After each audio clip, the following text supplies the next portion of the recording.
നമസ്കാരം. അമൃതഭാരതം പരിപാടിയുടെ ഈ അധ്യായത്തിലേക്ക് ഏവർക്കും ഹൃദ്യമായ സ്വാഗതം.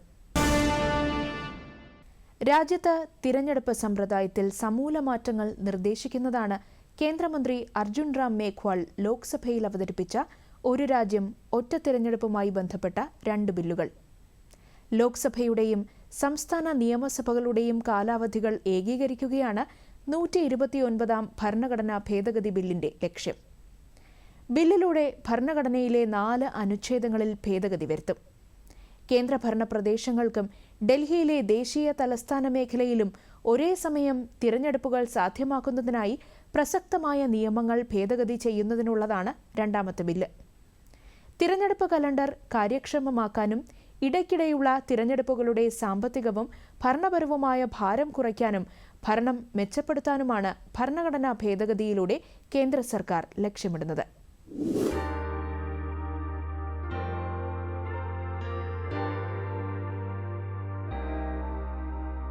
രാജ്യത്തെ തിരഞ്ഞെടുപ്പ് നവീകരണം ലക്ഷ്യമിട്ടുള്ള കേന്ദ്ര സർക്കാർ നീക്കമാണ് ഒരു രാഷ്ട്രം ഒരു തിരഞ്ഞെടുപ്പ് ബിൽ എന്നറിയപ്പെടുന്ന ഭരണഘടനയുടെ 129ാം ഭേദഗതി ബിൽ 2024. നിർദ്ദിഷ്ട ഭരണഘടനാ ഭേദഗതിയിലൂടെ ലോക്സഭയുടെയും ജമ്മുകശ്മീർ, പുതുച്ചേരി, ദേശീയ തലസ്ഥാന പ്രദേശമായ ഡൽഹി തുടങ്ങിയ കേന്ദ്രഭരണ പ്രദേശങ്ങൾ ഉൾപ്പെടെ എല്ലാ സംസ്ഥാന നിയമസഭകളുടെയും തിരഞ്ഞെടുപ്പ് ഒരുമിച്ച് നടത്താൻ ലക്ഷ്യമിടുന്നു.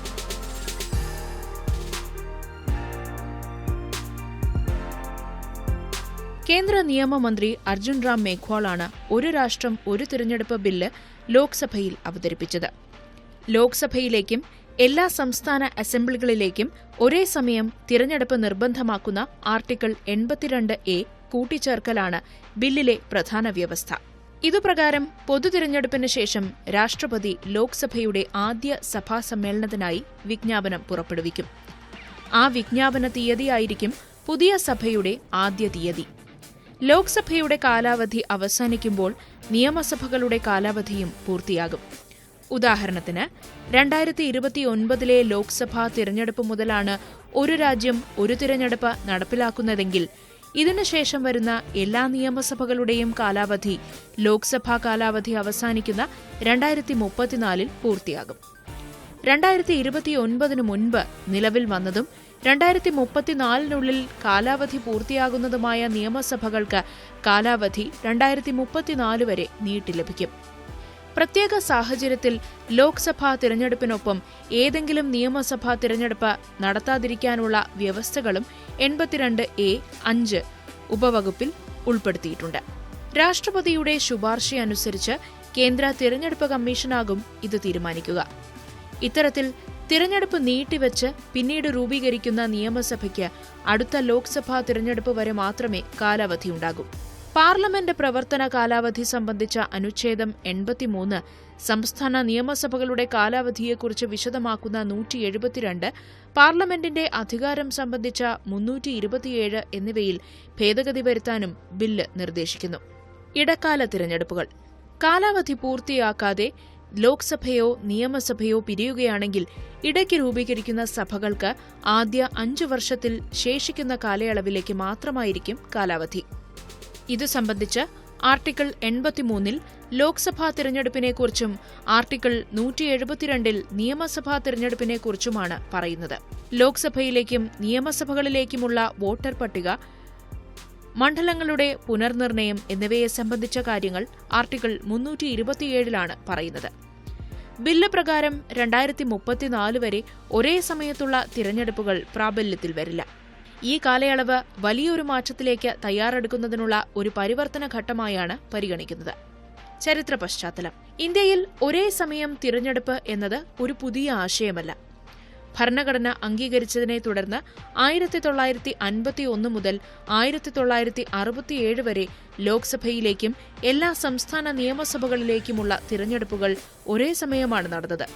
എന്നാൽ 1968 ശേഷം അകാലത്തിലുള്ള പിരിച്ചുവിടലുകളും കാലാവധി നീട്ടലുകളും ഒരുമിച്ചുള്ള തിരഞ്ഞെടുപ്പിന് വെല്ലുവിളിയായി. 1970 4ാമത്തെ ലോക്സഭയും അകാലത്തിൽ പിരിച്ചുവിടപ്പെട്ടു.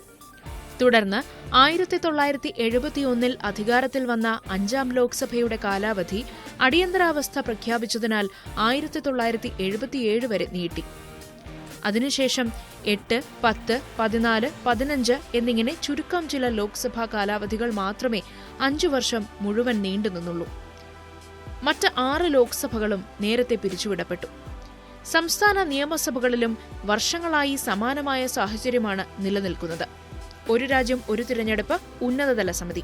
കഴിഞ്ഞ വർഷം സെപ്റ്റംബർ 2-നാണ് മുൻ രാഷ്ട്രപതി രാംനാഥ് കോവിന്ദിന്റെ നേതൃത്വത്തിൽ ഉന്നത അധികാര സമിതിയെ ഒരേ സമയം തിരഞ്ഞെടുപ്പിന്റെ സാധ്യത പരിശോധിക്കാൻ നിയോഗിച്ചത്. ഉന്നതതല സമിതി തിരഞ്ഞെടുപ്പ് പരിഷ്കരണവുമായി ബന്ധപ്പെട്ട നേട്ടങ്ങളെയും വെല്ലുവിളികളെയും കുറിച്ച് പൊതുജനങ്ങളുടെയും രാഷ്ട്രീയക്കാരുടെയും വിപുലമായ പ്രതികരണം തേടുകയും വിദഗ്ധരുമായി കൂടിയാലോചന നടത്തി ഈ വർഷം മാർച്ച് 14-ന് രാഷ്ട്രപതിക്ക് റിപ്പോർട്ട് സമർപ്പിച്ചു. കമ്മിറ്റിയുടെ കണ്ടെത്തലുകൾ, ഭരണഘടനാ ഭേദഗതികൾക്കായുള്ള അതിന്റെ ശുപാർശകൾ, ഭരണം, വിഭവങ്ങൾ, പൊതുജനവികാരം എന്നിവയിൽ ഒരേ സമയം തിരഞ്ഞെടുപ്പുകൾ ചെലുത്തുന്ന പ്രതീക്ഷിത സ്വാധീനം എന്നിവയുടെ വിശദമായ അവലോകനം റിപ്പോർട്ട് അവതരിപ്പിക്കുന്നു. സാമ്പത്തിക സ്ഥിരതയിലുണ്ടാകുന്ന സ്വാധീനം എടുത്തുകാണിച്ചുകൊണ്ട് CII, FICCI, അസോച്ചം തുടങ്ങിയ വ്യവസായ സംഘടനകൾ ഒരുമിച്ചുള്ള തിരഞ്ഞെടുപ്പ് എന്ന ആശയത്തെ പിന്തുണച്ചു. കഴിഞ്ഞ സെപ്റ്റംബർ 18-ന് കേന്ദ്ര മന്ത്രിസഭാ റിപ്പോർട്ടിന് അംഗീകാരം നൽകി.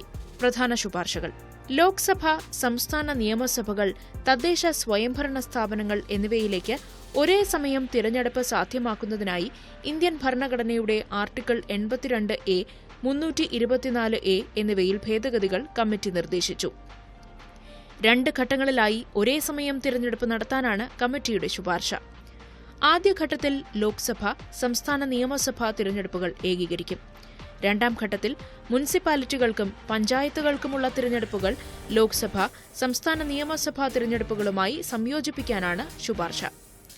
സംസ്ഥാന തിരഞ്ഞെടുപ്പ് കമ്മീഷനുകളുടെ വോട്ടർ പട്ടിക തയ്യാറാക്കുന്നതിലെ കാര്യക്ഷമമില്ലായ്മ എടുത്തുകാട്ടിയ സമിതി സർക്കാരിന്റെ 3 തലങ്ങൾക്കും വേണ്ടി ഒരൊറ്റ ഇലക്ട്രൽ പട്ടികയും ഒറ്റ EPICയും സൃഷ്ടിക്കാനും ശുപാർശ ചെയ്തു. ഭരണത്തിലെ സ്ഥിരത പ്രോത്സാഹിപ്പിക്കാൻ ഒരേ സമയം തിരഞ്ഞെടുപ്പുകൾക്ക് സാധിക്കുമെന്നാണ് സമിതിയുടെ വിലയിരുത്തൽ.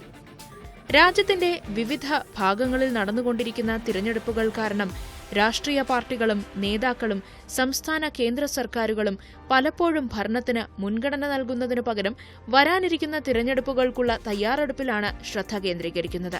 ഒരേ സമയത്തെ തിരഞ്ഞെടുപ്പുകൾ വികസന പ്രവർത്തനങ്ങളിലും ജനങ്ങളുടെ ക്ഷേമം പ്രോത്സാഹിപ്പിക്കുന്നതിന് ലക്ഷ്യമിട്ടുള്ള നയങ്ങൾ നടപ്പാക്കുന്നതിലും ശ്രദ്ധ കേന്ദ്രീകരിക്കാൻ സർക്കാരിനെ പ്രാപ്തമാക്കും.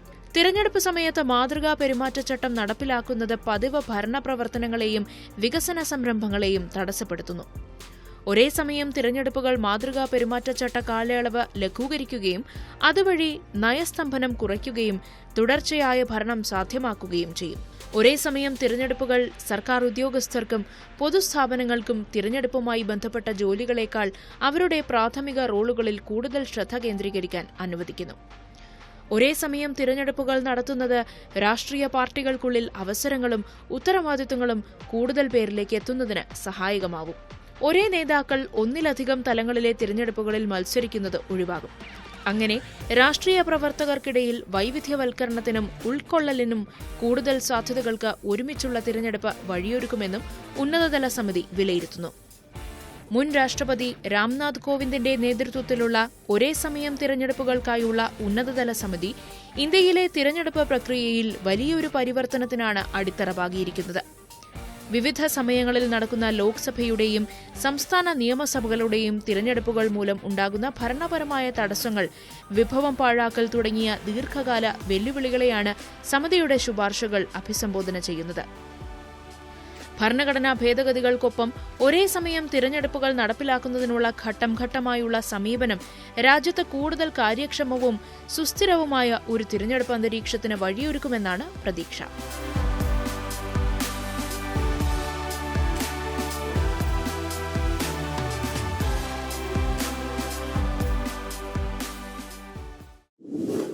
കൃഷി ഇന്ത്യൻ സമ്പദ്വ്യവസ്ഥയുടെ ആത്മാവാണ്. കർഷകർ അതിന്റെ നട്ടെല്ലുമാണ്. അതിനാൽ തന്നെ കർഷകരുടെ വരുമാനം ഇരട്ടിയാക്കുക എന്നത് കേന്ദ്ര സർക്കാരിന്റെ ദൃഢപ്രതിജ്ഞയാണ്. കർഷകരുടെ വരുമാനം വർദ്ധിപ്പിക്കുന്നതിന് സഹായിക്കുന്നതിനായി കൃഷി കർഷക ക്ഷേമ മന്ത്രാലയം നിരവധി പദ്ധതികൾ നടപ്പിലാക്കി വരികയാണ്. ഇത്തരത്തിലുള്ള ഒരു പദ്ധതിയാണ് PM അന്നദാത ആയ് സംരക്ഷൺ അഭിയാൻ അഥവാ PM ആശ. വിജ്ഞാപനം ചെയ്ത പയർവർഗ്ഗങ്ങൾ, എണ്ണക്കുരുക്കൾ, കൊപ്ര എന്നിവയ്ക്കാണ് ഈ പദ്ധതി നടപ്പിലാക്കുന്നത്. പഴവർഗ്ഗങ്ങൾ, എണ്ണക്കുരുക്കൾ, കൊപ്ര എന്നിവയ്ക്ക് വില ഉറപ്പാക്കാൻ ലക്ഷ്യമിട്ട് 2018 സെപ്റ്റംബറിലാണ് PM ആശ പദ്ധതി ആരംഭിച്ചത്. ഇത് കർഷകർക്ക് സാമ്പത്തിക സ്ഥിരത ഉറപ്പാക്കുന്നതോടൊപ്പം വിളവെടുപ്പിന് ശേഷമുള്ള വിൽപ്പനയിലെ ബുദ്ധിമുട്ടുകൾ കുറയ്ക്കുകയും ചെയ്യുന്നു. പഴവർഗ്ഗങ്ങളിലേക്കും എണ്ണക്കുരുക്കളിലേക്കും വിള വൈവിധ്യവൽക്കരണം പ്രോത്സാഹിപ്പിക്കുകയും പദ്ധതി ലക്ഷ്യമിടുന്നു. Price support scheme, price deficiency payment scheme, market intervention scheme എന്നിവ ഘടകങ്ങളായി ഉൾപ്പെടുത്തി PM ആശയുടെ സംയോജിത പദ്ധതി തുടരുന്നതിന് ഈ വർഷം സെപ്റ്റംബറിൽ കേന്ദ്ര മന്ത്രിസഭ അംഗീകാരം നൽകിയത് കർഷകർക്ക് കൂടുതൽ ആശ്വാസകരമായിരിക്കുകയാണ്. കർഷകരുടെ താൽപര്യാർത്ഥം വിജ്ഞാപനം ചെയ്ത പയർവർഗ്ഗങ്ങൾ, എണ്ണക്കുരുക്കൾ, കൊപ്ര എന്നിവയുടെ സംഭരണത്തിന് മണ്ഡി നികുതി ചുമത്തുന്നതിൽ നിന്ന് ഒഴിവാക്കാൻ സമ്മതിക്കുന്ന സംസ്ഥാന സർക്കാരുകളുടെയോ കേന്ദ്രഭരണ പ്രദേശങ്ങളുടെയോ അഭ്യർത്ഥന പ്രകാരമാണ് വില പിന്തുണാ പദ്ധതി നടപ്പിലാക്കുന്നത്. 2024-25 സംഭരണ സീസൺ മുതൽ താങ്ങുവില പദ്ധതി പ്രകാരം വിജ്ഞാപനം ചെയ്ത പയർവർഗ്ഗങ്ങൾ, എണ്ണക്കുരുക്കൾ, കൊപ്ര എന്നിവ സംഭരിക്കുന്നതിനുള്ള അനുമതി സംസ്ഥാനത്തിനോ കേന്ദ്രഭരണ പ്രദേശത്തിനോ തുടക്കത്തിൽ ആ പ്രത്യേക സീസണിലെ സംസ്ഥാനത്തിന്റെ ഉൽപാദനത്തിന്റെ പരമാവധി 25% വരെ നൽകും. അതിനുശേഷം സംസ്ഥാനത്തിന്റെ ഉൽപാദന പരിധിയായ 25% കവിഞ്ഞാൽ ആവശ്യമായ അംഗീകാരങ്ങൾക്ക് ശേഷം ദേശീയ ഉൽപാദനത്തിന്റെ പരമാവധി 25% വരെ PSS പ്രകാരം അധിക സംഭരണത്തിനുള്ള അനുമതി സംസ്ഥാനത്തിനോ കേന്ദ്രഭരണ പ്രദേശത്തിനോ നൽകുന്നതാണ്. പയർവർഗ ഉൽപാദനത്തിൽ സ്വയം പര്യാപ്തത കൈവരിക്കുന്നതിനായി 2024-25 വർഷത്തേക്കുള്ള തുർ, ഉഴുന്ന്, മസൂർ എന്നിവയുടെ സംഭരണ പരിധി എടുത്തുകളയുകയും ചെയ്തിട്ടുണ്ട്. കർഷക ക്ഷേമത്തിനാണ് ഈ സർക്കാരിന്റെ പ്രഥമ പരിഗണനയെന്നും കർഷകരുടെ സംരക്ഷണത്തിനുള്ള പദ്ധതിയാണ് PM ആശയെന്നും കേന്ദ്ര കൃഷിമന്ത്രി ശിവരാജ് സിംഗ് ചൌഹാൻ പറയുന്നു. വിപണിയിലെ വില ഏറ്റക്കുറച്ചിലുകൾ ഏറ്റവും കൂടുതൽ ബാധിക്കുന്ന ചെറുകിട നാമമാത്ര കർഷകർക്ക് PM ആശ ഒരു വലിയ സുരക്ഷാ വലയമാണ്. ഇത് വിളവെടുപ്പിനു ശേഷമുള്ള നഷ്ടം കുറയ്ക്കുകയും കർഷകർക്ക് യഥാസമയം പണം ഉറപ്പാക്കുകയും ചെയ്യുന്നു. അതുവഴി അവരുടെ ഉപജീവനമാർഗം നേരിട്ട് മെച്ചപ്പെടുന്നു. കർഷകർക്ക് അവരുടെ ഉൽപ്പന്നങ്ങൾക്ക് മികച്ച വില ലഭിക്കുമ്പോൾ അത് ഗ്രാമപ്രദേശങ്ങളിൽ സാമ്പത്തിക വളർച്ചയ്ക്ക് കാരണമാകുന്നു. നാഫെഡ്, NCCF പോലുള്ള കേന്ദ്ര നോഡൽ ഏജൻസികൾ വഴി സംസ്ഥാന സർക്കാരുകളുമായി ഏകോപിപ്പിച്ച് കേന്ദ്ര സർക്കാർ വിപണിയിൽ ക്രിയാത്മകമായ ഇടപെടൽ നടത്തിവരികയാണ്. കർഷകരുടെ സാമ്പത്തിക വികസനത്തിനും സമഗ്ര വളർച്ചയ്ക്കും വേണ്ടിയുള്ള PM ആശ പദ്ധതിയുടെ ഫലപ്രദമായ നടത്തിപ്പ് ഇതിലൂടെ കേന്ദ്ര സർക്കാർ ഉറപ്പുവരുത്തുന്നു. 5.29 ലക്ഷം കർഷകരിൽ നിന്ന് 6,900 കോടി രൂപയുടെ MSP മൂല്യമുള്ള 12.19 ലക്ഷം മെട്രിക് ടൺ എണ്ണക്കുരുക്കൾ സംഭരിച്ചു. ഖാരിഫ് സീസണിന്റെ തുടക്കത്തിൽ സോയാബീനിന്റെ വിപണി വില MSP വിലയേക്കാൾ വളരെ താഴെയായിരുന്നു. ഇത് കർഷകർക്ക് വലിയ ബുദ്ധിമുട്ടുണ്ടാക്കി. PM ആശയുടെ ഘടകമായ പ്രൈസ് സപ്പോർട്ട് സ്കീം പ്രകാരം 2,700 കോടി രൂപയുടെ MSP മൂല്യത്തിൽ 5.62 ലക്ഷം മെട്രിക് ടൺ സോയാബീൻ സംഭരിച്ചു. ഈ വർഷം ഡിസംബർ 11 വരെയുള്ള കണക്കുകൾ പ്രകാരമാണിത്. ഈ നടപടി രാജ്യത്തെ 2,42,461 കർഷകർക്ക് പ്രയോജനം ലഭിക്കും. 2018-19 മുതലുള്ള സംഭരണ ഡേറ്റ പരിശോധിക്കുമ്പോൾ ഏകദേശം 195.39 ലക്ഷം മെട്രിക് ടൺ പയർവർഗ്ഗങ്ങൾ, എണ്ണക്കുരുക്കൾ, കൊപ്ര എന്നിവ 1,07,433 കോടി രൂപയുടെ MSP മൂല്യത്തിൽ സംഭരിച്ചിട്ടുണ്ടെന്ന് കാണാം. 99,30,576 കർഷകർക്ക് നടപടിയുടെ പ്രയോജനം ലഭിച്ചു. കർഷകരുടെ, പ്രത്യേകിച്ച് ചെറുകിട നാമമാത്ര കർഷകരുടെ ജീവിതത്തിൽ പദ്ധതിയുടെ ഗുണപരമായ സ്വാധീനമാണ് ഇത് അടിവരയിടുന്നത്. എണ്ണക്കുരുക്കൾക്കായി പ്രൈസ് ഡെഫിഷ്യൻസി പേയ്മെന്റ് സ്കീമും കേന്ദ്ര സർക്കാർ നടപ്പാക്കി വരുന്നു. കേന്ദ്ര സർക്കാർ MSP പ്രഖ്യാപിച്ചിട്ടുള്ള എണ്ണക്കുരു ഉൽപാദകർക്ക് ആദായകരമായ വില ഉറപ്പാക്കുക എന്നതാണ് ഈ പദ്ധതിയുടെ ലക്ഷ്യം. ഈ സംവിധാനത്തിന് കീഴിൽ സർക്കാർ നിശ്ചയിച്ചിട്ടുള്ള മിനിമം താങ്ങുവിലയും ചില വിളകളുടെ യഥാർത്ഥ വിപണി വിലയും തമ്മിലുള്ള വ്യത്യാസം കർഷകർക്ക് നൽകി നഷ്ടപരിഹാരം നൽകുക എന്നതാണ് പദ്ധതി. എന്നിരുന്നാലും സംസ്ഥാനങ്ങൾക്കും കേന്ദ്രഭരണ പ്രദേശങ്ങൾക്കും പ്രത്യേക എണ്ണക്കുരുക്കൾക്ക് പ്രത്യേക വർഷത്തേക്കോ സീസണിലേക്കോ പ്രൈസ് സപ്പോർട്ട് സ്കീം അല്ലെങ്കിൽ പ്രൈസ് ഡെഫിഷ്യൻസി പേയ്മെന്റ് സ്കീം നടപ്പിലാക്കണോ വേണ്ടയോ എന്ന് തീരുമാനിക്കാനുള്ള ഓപ്ഷൻ നൽകിയിട്ടുണ്ട്. PM ആശയുടെ മറ്റൊരു പ്രധാനപ്പെട്ടതും വിപ്ലവകരവുമായ ഘടകം മാർക്കറ്റ് ഇന്റർവെൻഷൻ സ്കീമാണ്. MSPയിൽ ഉൾപ്പെടാത്ത പെട്ടെന്ന് കേടുവരുന്ന കാർഷിക ഹോർട്ടിക്കൾച്ചർ ഉൽപ്പന്നങ്ങൾക്കാണ് ഇത് ബാധകമാകുന്നത്. തക്കാളി, ഉള്ളി, ഉരുളക്കിഴങ്ങ് തുടങ്ങിയ ഉൽപ്പന്നങ്ങൾ ഇതിൽ ഉൾപ്പെട്ടിട്ടുണ്ട്. സംസ്ഥാന കേന്ദ്രഭരണ പ്രദേശങ്ങളിലെ മുൻ സീസണിലെ സാധാരണ വിലയേക്കാൾ കുറഞ്ഞത് 10% വിലക്കുറവ് വിപണിയിലുണ്ടാകുമ്പോൾ സംസ്ഥാന കേന്ദ്രഭരണ പ്രദേശ സർക്കാരിന്റെ അഭ്യർത്ഥന പ്രകാരമാണ് ഈ പദ്ധതി നടപ്പിലാക്കുന്നത്. പദ്ധതി പ്രകാരം ഭൌതിക സംഭരണത്തിന് പകരം സംസ്ഥാനങ്ങൾക്ക് വിപണി ഇടപെടൽ വിലയ്ക്കും വിൽപ്പന വിലയ്ക്കുമിടയിൽ വ്യത്യസ്ത പണമടയ്ക്കൽ നടത്താനുള്ള ഓപ്ഷൻ ഉണ്ടായിരിക്കും. വിളകളുടെ ഉൽപാദനത്തിന്റെ 25% വരെയും പരമാവധി വില വ്യത്യാസമായ MIPയുടെ 25% വരെയും കവറേജിന് വിധേയമാണ് ഇത്. കൂടാതെ വിളകളുടെ കാര്യത്തിൽ ഉൽപാദന സംസ്ഥാനങ്ങളും ഉപഭോഗ സംസ്ഥാനങ്ങളും തമ്മിൽ വില വ്യത്യാസമുണ്ടെങ്കിൽ കർഷകരുടെ താൽപര്യാർത്ഥം ഉൽപാദന സംസ്ഥാനങ്ങളിൽ നിന്ന് മറ്റ് ഉപഭോഗ സംസ്ഥാനങ്ങളിലേക്ക് വിളകൾ സംഭരിക്കുന്നതിനും കൊണ്ടുപോകുന്നതിനും നാഫഡ്, NCCF പോലെയുള്ള കേന്ദ്ര നോഡൽ ഏജൻസികൾ നടത്തുന്ന പ്രവർത്തന ചെലവുകൾ സർക്കാർ തിരികെ നൽകും. തക്കാളി, ഉള്ളി, ഉരുളക്കിഴങ്ങ് തുടങ്ങിയവ ഉൽപ്പാദിപ്പിക്കുന്ന കർഷകർക്ക് വില അസ്ഥിരത വലിയ പ്രശ്നമാണ്. അതിനാൽ ഈ പദ്ധതി അത്തരം കർഷകർക്ക് വളരെയധികം ഗുണം ചെയ്യും. മാത്രമല്ല, ഈ വിളകളുടെ വിലയിൽ വലിയ വ്യത്യാസമുണ്ട്. കാരണം ഉപഭോഗ സംസ്ഥാനങ്ങളിലെ വില വളരെ ഉയർന്നതാണെങ്കിൽ ഉൽപ്പാദിപ്പിക്കുന്ന സംസ്ഥാനങ്ങളിൽ വില വളരെ കുറവാണ്. വിലയിലെ അന്തരം നികത്തുന്നതിലും വിലയിലെ ചാഞ്ചാട്ടത്തിന്റെ പ്രത്യാഘാതങ്ങളെ ചെറുക്കുന്നതിലും ഈ പദ്ധതി നിർണായക പങ്ക് വഹിക്കും. രാജ്യത്തെ കോടിക്കണക്കിന് ചെറുകിട നാമമാത്ര കർഷകർക്ക് പ്രതീക്ഷയുടെ ഒരു ദീപസ്തംഭമായി PM ആശ മാറിയിരിക്കുകയാണ്. ഉറപ്പായ വരുമാനം നൽകുകയും വിപണി വില സ്ഥിരപ്പെടുത്തുകയും ചെയ്യുന്നതിലൂടെ ഈ പദ്ധതി ഒരു ക്ഷേമ നടപടി മാത്രമല്ല, സ്വയം പര്യാപ്തമാകാൻ കർഷകരെ ശാക്തീകരിക്കുന്നതിനുള്ള ഒരു ചുവടുവെപ്പാണ്. വിപണിയിലെ ഏറ്റക്കുറച്ചിലുകളുടെ അനിശ്ചിതത്വങ്ങളിൽ നിന്നും കാർഷിക ഉൽപ്പന്നങ്ങളുടെ വിലയുടെ സിംഹഭാഗവും അപഹരിക്കുന്ന ഇടനിലക്കാരിൽ നിന്നും ഇത് ചെറുകിട നാമമാത്ര കർഷകരെ സംരക്ഷിക്കുകയും ചെയ്യുന്നു.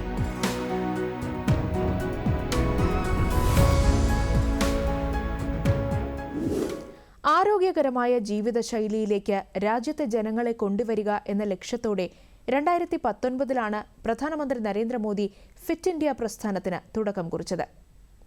രാജ്യത്തുടനീളം വൻ പ്രചാരമാണ് ഫിറ്റ് ഇന്ത്യ മൂവ്മെന്റിന് ലഭിച്ചിരിക്കുന്നത്.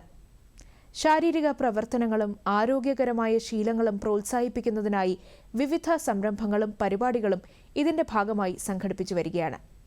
ഇതിന്റെ തുടർച്ചയായി ഈ മാസം 17-ന് 1000 സ്ഥലങ്ങളിലായി നടന്ന ഫിറ്റ് ഇന്ത്യ സൈക്ലിംഗ് ഡ്രൈവിൽ 50,000-ലധികം പേർ പങ്കെടുത്തു.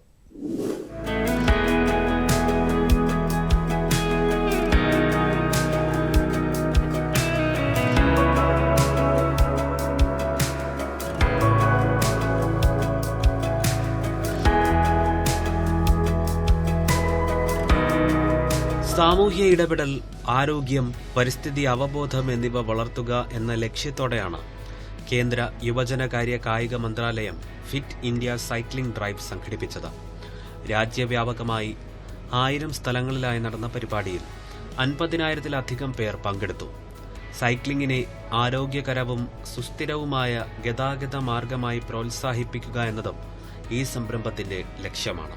ന്യൂഡൽഹിയിലെ മേജർ ധ്യാൻചന്ദ് നാഷണൽ സ്റ്റേഡിയത്തിൽ കേന്ദ്ര യുവജനകാര്യ കായിക മന്ത്രി doctor Mansukh Mandaviya fit India cycling drive ഉദ്ഘാടനം ചെയ്തു. പ്രധാനമന്ത്രിയുടെ വികസിത ഭാരതം എന്ന ദർശനം നാം യാഥാർത്ഥ്യമാക്കണമെന്ന് തുടർന്ന് ചടങ്ങിനെ അഭിസംബോധന ചെയ്ത അദ്ദേഹം പറഞ്ഞു.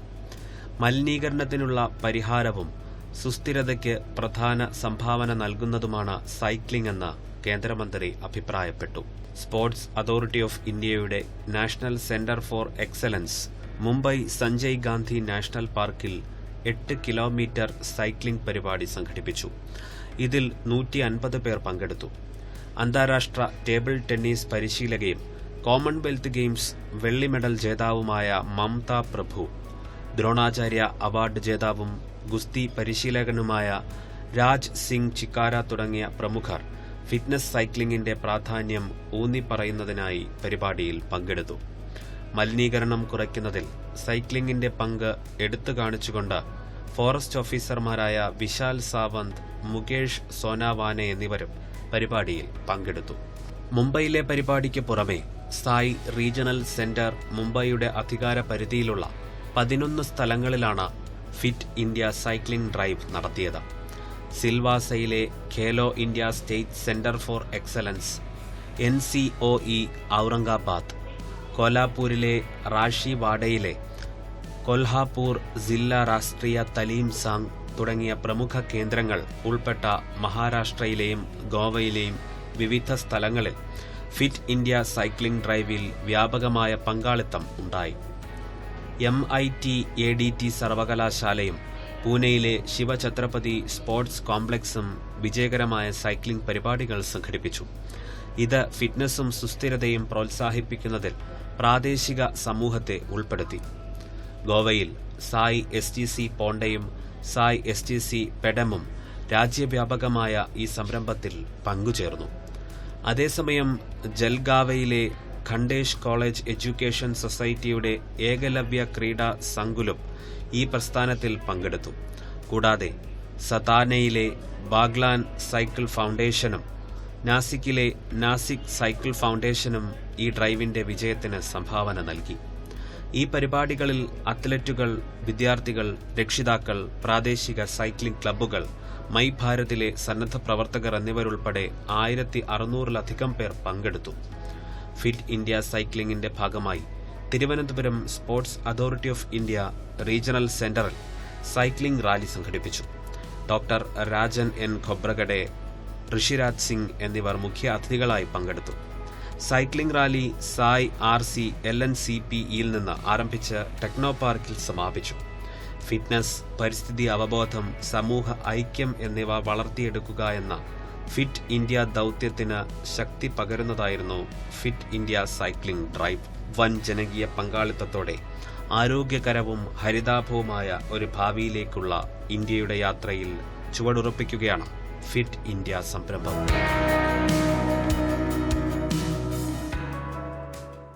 കൂടുതൽ വിശേഷങ്ങളുമായി വരും ലക്കങ്ങളിൽ വീണ്ടും കാണാം. നന്ദി, നമസ്കാരം.